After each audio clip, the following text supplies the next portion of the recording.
Hey guys, this is Dave, and we're back for the Game 3. Oh, I'm sorry, the Game 2 post reaction. Kind of lazy to post it right before the game, but, whatever. For anyone that didn't see the first two games, basically, game one, LeBron went off and he had 51 points, and JR made a boneheaded play, and George Hill also missed the free throw that would have put them up by one, and they reversed the call against LeBron that should have been a charge foul on the Warriors, and ended up reversing into a blocking foul against LeBron, even though it was not against LeBron. It was obvious. The call should have been a charge. I don't know why they overturned it. It was really stupid. So, personally, I thought Game 1 was their best chance to win, because other than the crappy refs at the end, pretty much everything was going right for them in the game. Game 2, the Warriors woke up and they beat the Cavs a lot more soundly. They won the game. Hold up one second. I don't want to say the wrong score. Just want to make sure real quick. They beat them by 19 points in Game 2. And in Game 1, they beat them by only 10 in overtime.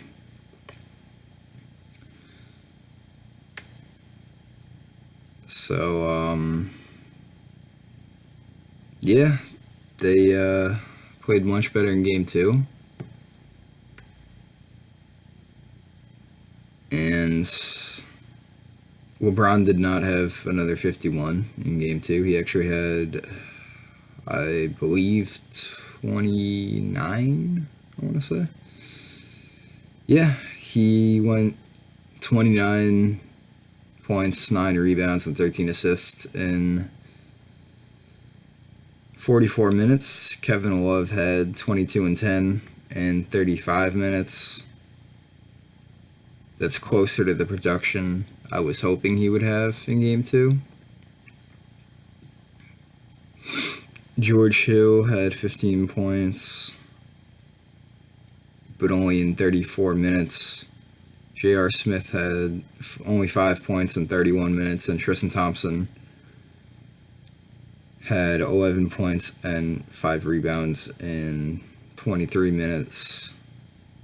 And the bench did next to nothing for the Cavs, other than Larry Nance, who picked up 10 rebounds in only 12 minutes, and Jeff Green that picked up 6 points in 20 minutes. And Calderon scored 4 points in 3 minutes, but that was after it was already in garbage time. Kevin Durant had 26 points, 9 rebounds, and 7 assists. Curry went off for 33 points, 7 rebounds, and 8 assists in only 38 minutes. And Klay Thompson had 20 points, 2 rebounds, and 1 assist in 34 minutes. And Draymond Green and Jeff Green did pretty poorly. Actually, scratch that. Just Draymond Green, because in 39 minutes he had 5 points, 8 rebounds, and 7 assists. In only 18 minutes, JaVale McGee only had 12 points, but he was 6 for 6 on those shots, and he also grabbed 2 rebounds, so that's pretty good.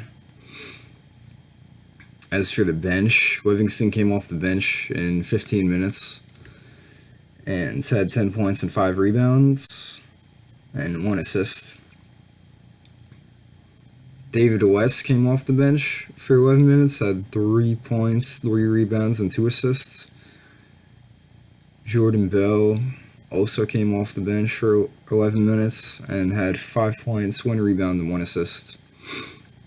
And Pachulia's minutes were in garbage time, so I'm not even going to count those. So, basically, they would have had to at least win 1 game in the first 2 games to have any chance, in my opinion, of winning the series. Or at least tying up the series. Going back to Cleveland.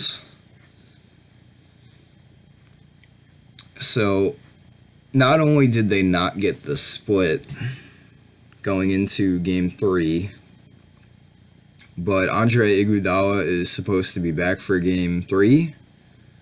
So now that that's happening, it could go either one of 2 ways. Either it will energize them even more, because supposedly, from what I heard on WFAN, the Warriors are trying to get a sweep in this season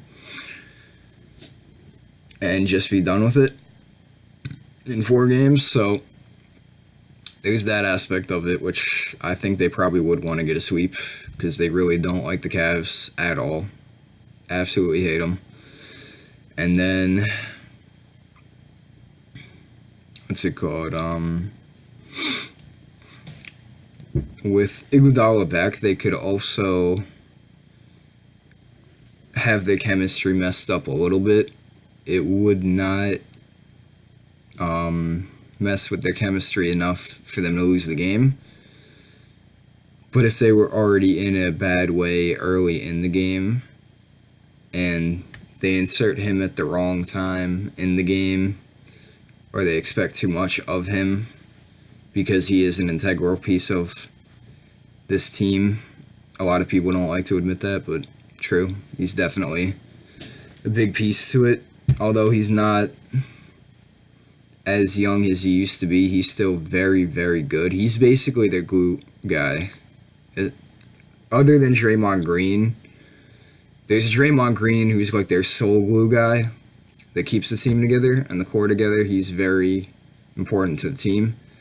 And then Andre Iguodala is that other glue guy who basically tries to get as many points as possible, get as many rebounds on both ends of the floor, block shots, get steals, and get some assists to get the team going. He pretty much does it all, honestly. Like, even at his older, advanced age, he pretty much does everything you can ask of any NBA player. So, I think the Warriors, that said, I think the Warriors will win Game 3. And I was really disappointed in the Cavs, the way they came out Game 2. But on the flip side, if the Cavs come out in Game 3 really electrifying on offense and defense, and the Warriors just act like they don't care, kind of like the way they did in Game 1, and they have a lot of turnovers, and they just seem lazier on defense, and they just seem like, we don't really care that much. And LeBron has another 50 points or something close to that. I could see them possibly winning Game 3. But other than that, I do not see them winning Game 3. So because of that, I have the Warriors winning Game 3 tonight on the road. Hope you guys enjoyed this video. I'll see you in the next one. Bye.